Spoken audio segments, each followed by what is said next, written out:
Hey, so let's talk a little bit about what happens next for Shawn Waltman. We know that after the LT Bam Bam stuff, he is going to have a neck injury. He's going to take some time off. And when he comes back, we're going to decide to make him a heel.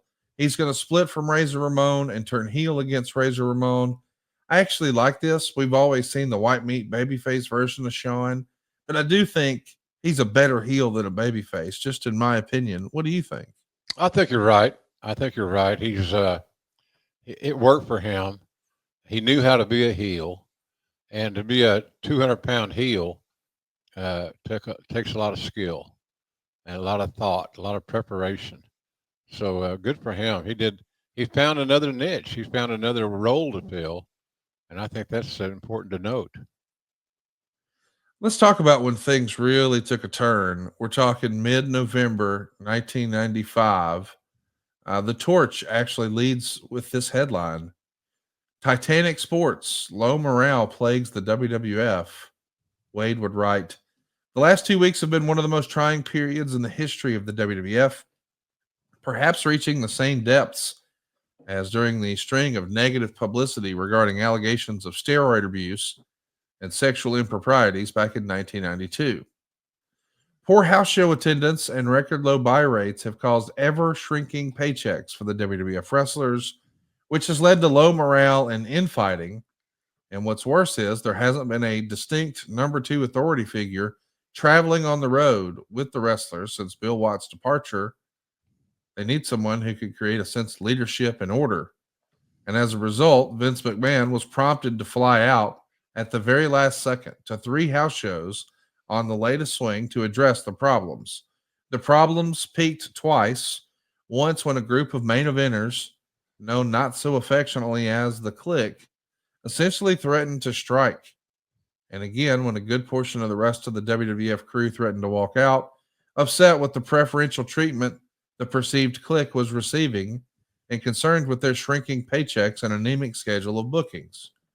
WWF wrestlers speculated that Vince flew to Columbus because Ramon was upset about his non title Raw pinfall loss to Sid being changed to a title match. That means, of course, Sid would be the new champion. Others speculated the only way the WWF figured they could sneak the belt off of Ramon without him putting up a stink was to bill the match originally as non-title and then afterwards, when it aired, bill it as a title match. Now, around this same time, according to Wade, Sid found out the match was switched back to a non-title bout, and Sid decides to return home immediately to tend to an important family medical emergency, and he'll miss the final three shows on the tour. What do you remember about Vince having to come meet with the Kliq because everyone was pissed off in 1995? Leadership was missing on the road, and I think that's speaks for itself. Leadership is important. Communication is even more important. So that was highly irregular for Vince to hop on his plane and go to these events. So it was time. It had to happen, and it happened, and it seemed to work. Uh, Anytime you can communicate better with your talent, and your talent can respond in a positive way, you win. You win the scenario. So it was I was anxious to see how that was going to work out because it was unprecedented that the head honcho of a major company like Vince McMahon was going to walk away from the office for a few days and go to the arenas and see how things were in reality. So I thought it was a smart move by Vince, and it seemed to make sense. And at the end of the day, because of the results, it did make sense.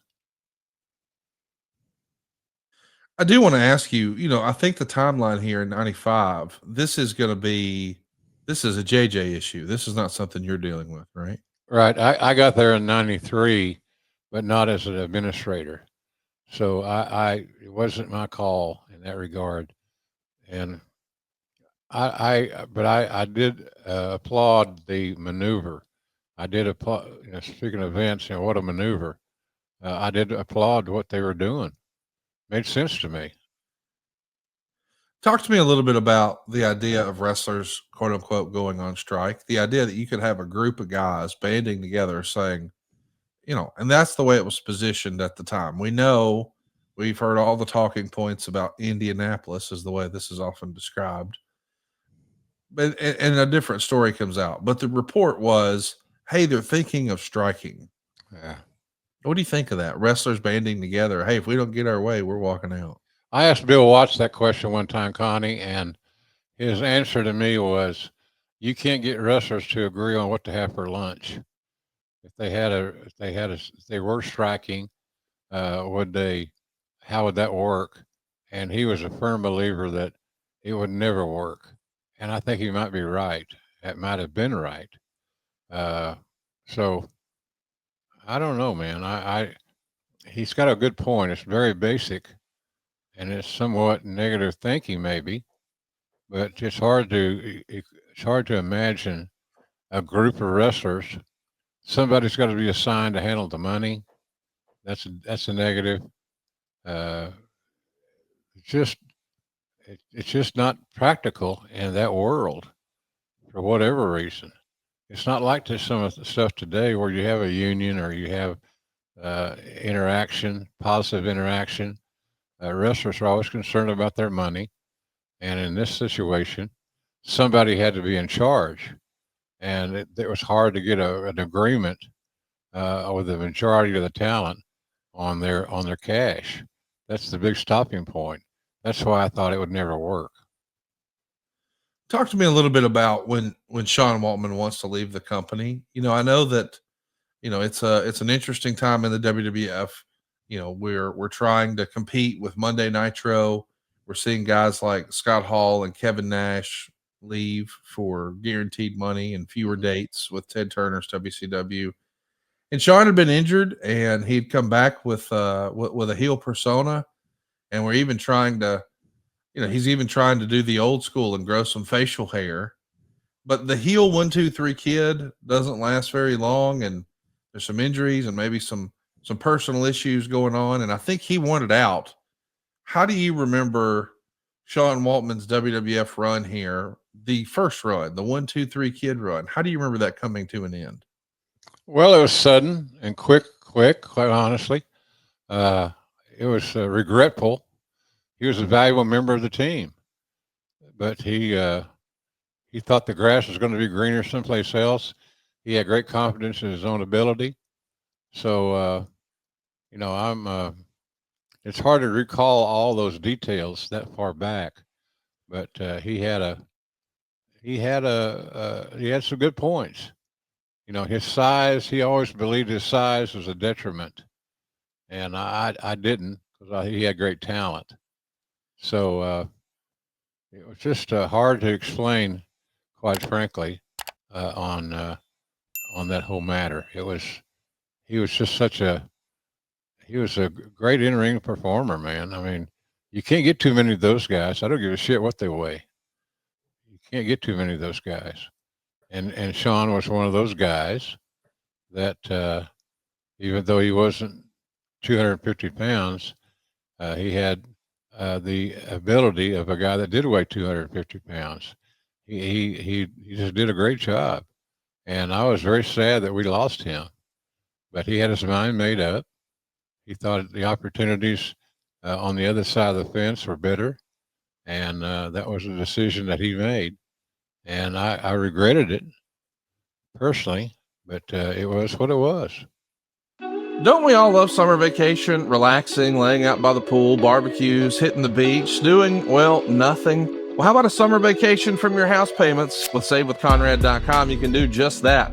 Reduce your monthly payments by making the equity you built up in your home work for you.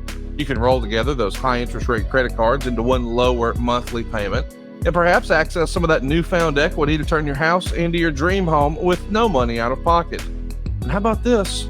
You get to skip your next 2 house payments. That's right. You won't have to make your June or your July house payment. You're done until August 1st. Go right now to SaveWithConrad.com. Let my team run the numbers for you for free. There's no obligation, and if we can't help you save some cash, we won't waste your time. And did I mention we're offering a 3-year guarantee right now? That's right. That means if at any point interest rates improve over the next 3 years, you get a free refi. That's right. No new lender fees from us. So you get to save money now without wasting money later when the rates improve on a whole second set of closing costs. Why not go to savewithconrad.com and get a guarantee? Save money now and save money later with your friend in the mortgage business. That's me, Conrad Thompson at savewithconrad.com. Shoot me an email at conrad@savewithconrad.com. Give us a call at 888-425-0105 or get yourself a quick quote. Even talk to a live person right now at savewithconrad.com. NMLS number 2129, equal housing lender. Let's take a summer vacation from house payments at savewithconrad.com.